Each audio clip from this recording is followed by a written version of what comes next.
श्रीमान योगी आदित्यनाथ जी, यूपी के उप मुख्यमंत्री श्री केशव प्रसाद जी मौर्य, श्री ब्रजेश जी पाठक, यूपी के एनआरआई और investor promotion minister Shri Nand Kumar ji गुप्त नंदी जी, मेंबर राज्यसभा श्री ब्रिजलाल जी, विधायक सरोजनी नगर डॉक्टर राजेश्वर सिंह, विधानसभा और विधान परिषद के सभी सम्मानित सदस्यगण, हमारे डीआरडीओ के साइंटिस्ट और यहाँ मौजूद अधिकारीगण, देश भर के मौजूद सारे टेक्नोक्रेट्स, देवियों व सज्जनों, सबसे पहले तो मैं क्षमा चाहता हूं कि अपरिहार्य कारणों से चाहते हुए भी मैं समय से उपस्थित नहीं हो पाया। मैं जानता हूं कि हमारे मुख्यमंत्री योगी जी को बहुत ही आवश्यक कार्यक्रम से गोरखपुर जाना था, लेकिन केवल इस कार्यक्रम की महत्ता को समझते हुए इसमें उनको विलंब हुआ है, फिर भी वो यहां पर मौजूद हैं। साथियों, आज लखनऊ में BrahMos integration and testing facility centre के उद्घाटन के शुभ अवसर पर मैं आप सबसे बातचीत करते हुए बेहद प्रसन्नता की अनुभूति कर रहा हूं। मेरी बड़ी इच्छा थी कि मैं स्वयं उपस्थित होकर आप सबके बीच मैं रहूं, आप सबसे मैं सीधा संवाद करूं, पर मैं क्यों नहीं आ पाया, यह बात आप सभी जानते हैं। अभी जिस परिस्थिति से हम गुजर रहे हैं उसे देखते हुए मेरा दिल्ली में रहना यह अति आवश्यक था। इसलिए मैं वीडियो कॉन्फ्रेंसिंग के माध्यम से आप सभी से जुड़ रहा हूं। मैं भले ही आपके बीच नहीं आया, लेकिन अपने उत्साह के माध्यम से आप मुझ तक जरूर पहुंच गए हैं। यह अपने आप में एक संदेश है कि चाहे हम किसी भी परिस्थिति में रहें, यह देश चलता रहेगा और हमारा काम नहीं रुकेगा। किसी भी स्थिति में हमारा संवाद नहीं टूटेगा। साथियों, आज का दिन हमारे शहर लखनऊ और हमारे राज्य उत्तर प्रदेश और हमारे पूरे देश के लिए एक ऐतिहासिक दिन है। आज का दिन मैं समझता हूं उस शक्ति की आराधना का दिन है जो हमारी सेनाओं को संबल प्रदान करती है, जो हमारी सेनाओं में निहित होकर दुश्मन पर कहर बरसाती है। आज का दिन मेरे लिए व्यक्तिगत रूप से बहुत ही महत्वपूर्ण है, क्योंकि मैंने अपने शहर लखनऊ के लिए एक सपना देखा था कि मेरा शहर भारत के डिफेंस सेक्टर को मजबूत करने में एक बड़ा योगदान दे। वह सपना अब पूरा हो रहा है। साथियों, BrahMos integration and testing facility का उद्घाटन इसलिए भी महत्व रखता है क्योंकि आज का दिन बहुत ही खास है। आप सब तो जानते ही हैं कि आज नेशनल टेक्नोलॉजी डे है। आज ही के दिन 1998 में श्रद्धेय अटल बिहारी वाजपेयी जी के नेतृत्व में हमारे वैज्ञानिकों ने पोखरण में परमाणु परीक्षण करके दुनिया को भारत की ताकत दिखाई थी। और वह परीक्षण हमारे साइंटिस्ट, इंजीनियर्स, डिफेंस पर्सनल और कई अन्य स्टेक होल्डर्स के अथक प्रयासों का ही परिणाम था। यह हमारे वैज्ञानिकों तथा इंजीनियर्स को मान्यता देने, उनको रिकॉग्नाइज करने और उनके कंट्रीब्यूशन को एक्नॉलेज करने का दिन है। मुझे अच्छी तरह याद है जब मैंने इसका शिलान्यास किया था, उस समय माननीय मुख्यमंत्री श्री योगी आदित्यनाथ जी भी थे। उस दौरान मैंने यह इच्छा जाहिर की थी कि जितनी जल्दी हो सके इस प्रोजेक्ट को पूरा कर लिया जाए। और मुझे यह देखकर बेहद खुशी हुई कि आप लोगों ने मेरी भावना का सम्मान रखा और महज 40 महीने में इस प्रोजेक्ट को पूरा करके दिखाया। आज हमारे आसपास जैसी परिस्थितियां हैं, उसे देखते हुए यह बेहद जरूरी हो जाता है कि हम अपने लक्ष्यों को ऐसे ही समयबद्ध तरीके से पूरा करते रहें। इस मौके पर मैं उत्तर प्रदेश के माननीय मुख्यमंत्री श्री योगी आदित्यनाथ जी का विशेष आभार प्रकट करता हूं। यदि इतने कम समय में ब्रह्मोस की इंटीग्रेशन एंड टेस्टिंग फैसिलिटी की स्थापना हो सकी, तो इसके पीछे योगी जी का बहुत बड़ा योगदान है। मैं डीआरडीओ, हमारे वैज्ञानिक, हमारे इंजीनियर्स और इस प्रोजेक्ट से जुड़े हर व्यक्ति और संस्था को मैं हृदय से बधाई देता हूं। आप लोगों ने दिन रात मेहनत करके इस इंटीग्रेशन एंड टेस्टिंग फैसिलिटी को खड़ा किया है। देश भर के वैज्ञानिक, इंजीनियर्स और युवाओं का योगदान हमें इस फैसिलिटी सेंटर में देखने को मिलेगा।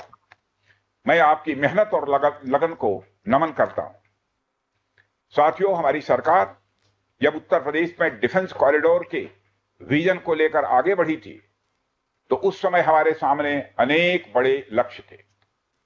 उन तमाम लक्ष्यों में से हमारा एक उद्देश्य यह भी था कि हम उत्तर प्रदेश को एक बार फिर देश के प्रोडक्शन सेंटर के रूप में डेवलप करें। यूपी डिफेंस कॉरिडोर लखनऊ सहित कानपुर, झांसी, चित्रकूट, आगरा और अलीगढ़ से होकर गुजरता है और ये सभी नोड्स आने वाले समय में विकास के नए केंद्र बनकर उभरेंगे। साथियों, एक उदाहरण मैं आपके सामने रखूं तो आप में से बहुत लोगों को पता होगा, एक समय कानपुर और आसपास का क्षेत्र प्रोडक्ट्स की मैन्युफैक्चरिंग के लिए जाना जाता था। आर्थिक रूप से यह क्षेत्र बहुत ही समृद्ध था। इसे मैनचेस्टर ऑफ द ईस्ट कहा जाता था। लेकिन आजादी के बाद अनेक कारणों से आर्थिक प्रगति की राह में यह क्षेत्र पिछड़ता गया और कहीं पीछे छूट गया। मैं उन कारणों में तो नहीं जाना चाहूंगा, पर कहना यह चाहता हूं कि यूपी डिफेंस कॉरिडोर के निर्माण के बाद यह क्षेत्र फिर से एक बार अपने पुराने वैभव को प्राप्त करने की ओर आगे बढ़ चला है। मुझे इसमें कोई संदेह नहीं है कि कानपुर विकास की उन ऊंचाइयों को छुएगा जो दुनिया के विकसित क्षेत्रों के लिए अनुकरणीय होगा। कल को वेस्ट में कोई क्षेत्र जब बहुत अधिक प्रगति करेगा तो उसे कानपुर ऑफ द वेस्ट कहा जाएगा। इसी प्रकार डिफेंस इंडस्ट्रियल कॉरिडोर के सभी नोड्स को डेवलप करने के लिए हम पूरी तरह से कमिटेड हैं। मुझे यह भी बताया गया है कि अभी उत्तर प्रदेश डिफेंस कॉरिडोर में aircraft manufacturing, UAV, drones, ammunitions, composite and critical materials, small arms, textile तथा पैरासूट आदि में मेजर इन्वेस्टमेंट किए गए हैं। एक अच्छी बात यह है कि इस डिफेंस कॉरिडोर में हमें पब्लिक सेक्टर और प्राइवेट सेक्टर दोनों की ही बड़ी अहम भागीदारी दिखाई दे रही है। साथियों, जब मैं प्राइवेट सेक्टर की भागीदारी की बात कर रहा हूं तो मुझे यह बताते हुए बड़ी खुशी हो रही है कि लखनऊ में ही पीटीसी इंडस्ट्रीज लिमिटेड द्वारा titanium and super alloy material plants की शुरुआत की जा रही है। इसके अलावा 7 एडिशनल क्रिटिकल प्रोजेक्ट्स की भी नींव इस समय रखी जा रही है। यह निश्चित रूप से रक्षा क्षेत्र में भारत की आत्मनिर्भरता की गति को और तेज करेगा। मैं इसके लिए श्री सचिन अग्रवाल को भी बधाई देना चाहता हूं। हमारा सपना है कि उत्तर प्रदेश दुनिया के टॉप डिफेंस प्रोडक्शन और एक्सपोर्ट डेस्टिनेशन के रूप में जाना जाए। आज जो ब्रह्मोस फैसिलिटी शुरू हो रही है, मैं समझता हूं वह यूपी डिफेंस कॉरिडोर का यह गौरव होगा। यह सिर्फ उत्तर प्रदेश का ही नहीं, बल्कि देश का सबसे बड़ा BrahMos integration and testing facility centre है। यह रक्षा क्षेत्र में भारत की आत्मनिर्भर। साथियों, जहां तक ब्रह्मोस का प्रश्न है, तो आप सभी यह जानते हैं कि ब्रह्मोस दुनिया के सबसे तेज सुपरसोनिक क्रूज मिसाइल्स में से एक है। ब्रह्मोस सिर्फ एक हथियार नहीं है, बल्कि यह अपने आप में एक मैसेज है।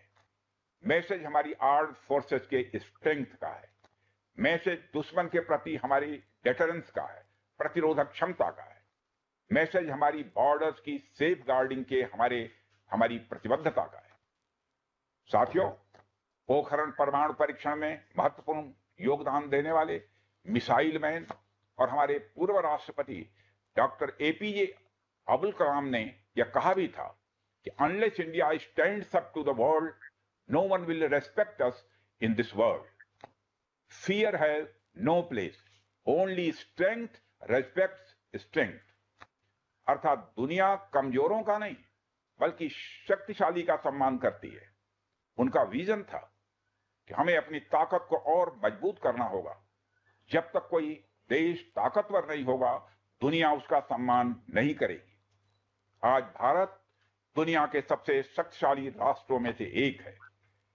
हम लगातार अपनी ताकत और बढ़ा रहे हैं और मैं समझता हूं कि आज जो फैसिलिटी सेंटर शुरू हो रहा है, यह भारत की शक्ति को और मजबूत करने में सहायक होगी।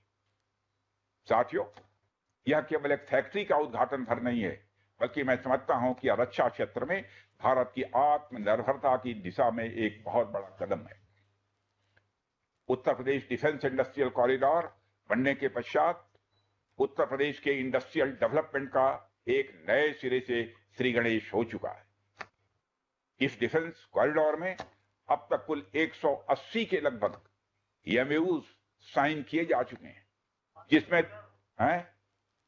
जिसमें 34,000 करोड़ रुपए का इन्वेस्टमेंट प्रपोज्ड है। आपको यह जानकर खुशी होगी कि अभी तक इस कॉरिडोर में 4,000 करोड़ रुपए का इन्वेस्टमेंट किया भी जा चुका है। साथियों, टेक्नोलॉजी डे के दिन इस हाई टेक्नोलॉजी प्लेटफॉर्म फैसिलिटी को इनागुरेट करना अपने आप में एक लैंडमार्क डे है, परंतु इसके साथ साथ यह भारत की नई इनोवेटिव एनर्जी को भी दिखाता है, जिसको हमने पिछले कुछ सालों में गति देने का प्रयास किया है। हम सब जानते हैं कि इस समय टेक्नोलॉजी के क्षेत्र में, खासकर critical high and frontier technology के क्षेत्र में बड़ी तेजी से बदलाव आ रहा है, चाहे सिविल सेक्टर हो या डिफेंस सेक्टर। आज रोज नई नई टेक्नोलॉजी सभी प्रकार के प्रोडक्ट्स या सर्विसेज में क्रांतिकारी परिवर्तन ला रही हैं। हमारे जीवन का कोई भी ऐसा कार्य क्षेत्र नहीं है जहां टेक्नोलॉजी हमें डिसरप्टिव तरीके से प्रभावित न कर रही हो। दुनिया के हर क्षेत्र में इस टेक्नोलॉजी क्रांति ने एक ऐसी उथल पुथल मचा रखी है जहां पुराने सारे अब तक के स्थापित जो नोशंस हैं, धारणाएं हैं, वह तेजी से बदल रही हैं और ऐसे नए परिवर्तनों का आगाज हो रहा है जिसके बारे में पहले हम सोच भी नहीं सकते थे। ऐसे में नेशनल टेक्नोलॉजी डे एक खास महत्व रखता है और इस खास दिन पर डिफेंस के क्षेत्र में एक हाई टेक्नोलॉजी फैसिलिटी को उद्घाटन करना मेरे, आपके और हम सब के लिए एक गौरव का विषय है। साथियों, ब्रह्मोस भारत और रूस के हाईएस्ट डिफेंस टेक्नोलॉजी का एक संगम है। जिस तरह हमारा उत्तर प्रदेश प्रयाग स्थित संगम के लिए दुनिया भर में जाना जाता है, उसी तरह आने वाले समय में लखनऊ भी इस टेक्नोलॉजी के संगम के लिए जाना जाएगा और यह संगम कई अनेक विशेषताओं को अपने अंदर समाहित करता है। आने वाले समय में यह रोजगार के सीधे यानी डायरेक्ट और इनडायरेक्ट अवसर पैदा करेगा। मुझे यह भी विश्वास है कि आने वाले समय में यह क्षेत्र एक ग्रोथ पोल के रूप में उभर कर सामने आएगा।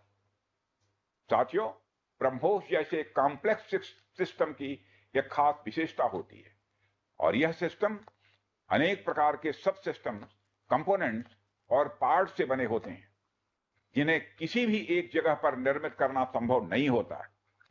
यह सभी अलग अलग पार्ट्स इतने विशेष होते हैं, स्पेशलाइज्ड होते हैं, इनमें से हर एक को बनाने के लिए हाईली स्किल्ड मैन पावर और हाई टेक्नोलॉजी वाले हथियार, औजार, टूल्स की आवश्यकता होती है। आपको मैं यह बताना चाहूंगा कि हमारी डिफेंस इंडस्ट्री के अंदर देश भर में, चाहे वह डीपीएसयू हो या प्राइवेट सेक्टर की इंडस्ट्रियल यूनिट्स हो या जहां भी स्थापित होती हैं, वहां अपने साथ साथ एमएसएमई यानी छोटी औद्योगिक इकाइयों का एक एंसिलरी इंडस्ट्रियल बेस भी निर्मित करती है और इन एंसिलरी इंडस्ट्रियल बेस से पूरे इलाके का एक सामाजिक आर्थिक विकास होता है। मेरा मानना है कि यह फैसिलिटी सेंटर भी वही भूमिका निभाएगा। और साथियों, जैसा कि आप सब जानते हैं, चाहे भारत सरकार हो या राज्य सरकार, हमारी नीति एकदम साफ है। Make in India, make forward. हमारे लिए रक्षा क्षेत्र में आत्मनिर्भरता का अर्थ बहुत व्यापक है। हम इस विचार के साथ आगे बढ़ रहे हैं कि हमें खुद के लिए तो आर्म्स एंड इक्विपमेंट बनाना ही है, साथ ही साथ में पूरी दुनिया को एक्सपोर्ट भी करना है। साथियों, दुनिया की मिलिट्री मार्केट में अपार संभावनाएं हैं। हाल ही में मैं Stockholm International Peace Research Institute की एक रिपोर्ट पढ़ रहा था। उसमें उन्होंने यह बताया है कि वर्ल्ड मिलिट्री एक्सपेंडिचर 2024 में बढ़कर $2,718 बिलियन हो गया है। आप सोचिए, आर्म्स एंड इक्विपमेंट का इतना बड़ा मार्केट हमारी राह देख रहा है। इसलिए हमें बेहद मजबूती से भारत को दुनिया के लिए एक अट्रैक्टिव डिफेंस प्रोडक्ट हब के रूप में विकसित करने की ओर आगे बढ़ना ही होगा। आज का दिन उस विचार की तरफ बढ़ाया गया हमारा एक और ठोस कदम है। इन सारी चीजों ने मिलाकर उत्तर प्रदेश में डेवलपमेंट का एक इकोसिस्टम तैयार किया है। इसी कारण हम उत्तर प्रदेश में डिफेंस कॉरिडोर का भी निर्माण कर पाए। हमने लखनऊ में डिफेंस एक्सपो का भी आयोजन किया। हमने डीआरडीओ के टेस्टिंग सेंटर DTTC की भी स्थापना की। और आज जिस ब्रह्मोस फैसिलिटी का उद्घाटन यहां हो रहा है, इस फैसिलिटी की शुरुआत से ही लगभग 500 डायरेक्ट और 1000 इनडायरेक्ट रोजगार सृजित होंगे। यह भी कहीं ना कहीं उस इकोसिस्टम के कारण ही संभव हो पाया है जो श्री योगी आदित्यनाथ जी ने यहां डेवलप किया है। यानी हमारी डबल इंजन की सरकार उत्तर प्रदेश में खेल से लेकर खेत तक, कल्चर से लेकर कनेक्टिविटी तक, पुलिस से लेकर पॉलिसी तक और टेक्नोलॉजी से लेकर टूरिज्म तक हर क्षेत्र में विकास कर रही है। इसलिए मैं उत्तर प्रदेश सरकार को पुनः बधाई देता हूं। हर तरीके से उत्तर प्रदेश और भारत के डेवलपमेंट को लेकर हमारा संकल्प, हमारा समर्पण और हमारी प्रतिबद्धता और भी मजबूत होती जा रही है। साथियों, 11 मई को पोखरण से जो आत्मविश्वास प्रारंभ हुआ था, आज लखनऊ में वह और मजबूत हो रहा है। साथियों, अपनी बात समाप्त करने के पहले मैं कहना चाहता हूं, जिन भारत विरोधी और आतंकी संगठनों ने भारत माता के मस्तक पर हमला करके कई परिवारों के सिंदूर मिटाए थे, उन्हें भारतीय सेना ने ऑपरेशन सिंदूर के माध्यम से इंसाफ दिलाने का काम किया है। और इसके लिए आज सारा देश भारतीय सेनाओं का अभिनंदन कर रहा है। ऑपरेशन सिंदूर सिर्फ एक सैन्य कार्रवाई भर नहीं है, बल्कि भारत की राजनैतिक, सामाजिक और सामरिक इच्छा शक्ति का प्रतीक है। यह ऑपरेशन आतंकवाद के खिलाफ भारत की दृढ़ इच्छा शक्ति का और सैन्य शक्ति की क्षमता और संकल्प शक्ति का भी प्रदर्शन है। हमने दिखाया है, भारत आतंकवाद के खिलाफ जब भी कोई कार्रवाई करेगा तो आतंकवादियों और उनके आकाओं के लिए सरहद पार की जमीन भी सुरक्षित नहीं रहेगी। भारतीय सेनाओं ने ऑपरेशन सिंदूर को पाकिस्तान में मौजूद आतंकी ढांचा ढहाने के उद्देश्य से लॉन्च किया था। हमने उनके आम नागरिकों को कभी निशाना नहीं बनाया था।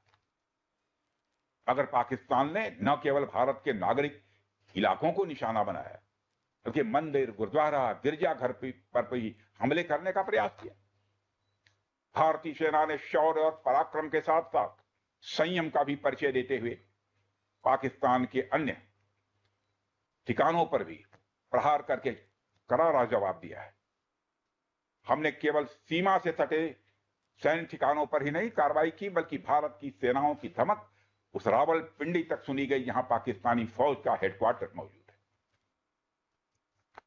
मित्रों, भारत में आतंकवादी घटनाएं करने और कराने का क्या अंजाम होता है, यह पूरे विश्व ने उरी की घटना के बाद देखा, जब हमारी सेना ने पाकिस्तान में घुसकर सर्जिकल स्ट्राइक की। पुलवामा के बाद देखा, जब बालाकोट पर एयर स्ट्राइक की गई। और अब पहलगाम की घटना के बाद दुनिया देख रही है कि जब भारत ने पाकिस्तान के भीतर घुसकर मल्टीपल स्ट्राइक्स की हैं। आतंकवाद के खिलाफ जीरो टॉलरेंस की नीति पर चलते हुए हमारे यशस्वी प्रधानमंत्री श्री नरेंद्र मोदी ने स्पष्ट कर दिया है कि यह नया भारत है जो आतंक के खिलाफ सरहद के इस पार और उस पार दोनों तरफ प्रभावी कार्रवाई करेगा। यह हमारे प्रधानमंत्री जी ने स्पष्ट रूप से यह संदेश दे दिया है। मैं एक बार फिर से BrahMos integration and testing facility centre और इस प्रोजेक्ट में शामिल सभी स्टेक होल्डर्स को हार्दिक बधाई देता हूं। मैं साथ ही पीटीसी इंडस्ट्रीज लिमिटेड को भी उनके एम्बिशियस प्रोजेक्ट पर हृदय से बधाई देता हूं। इन तमाम प्रोजेक्ट्स की शुरुआत पर मैं लखनऊ और उत्तर प्रदेश की जनता को भी बधाई देता हूं, जो इस ऐतिहासिक पहल का हिस्सा बन रही है।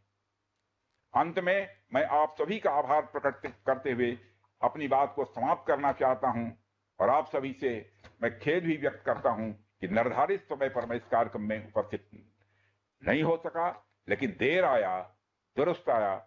आप सबको बहुत बहुत धन्यवाद। जय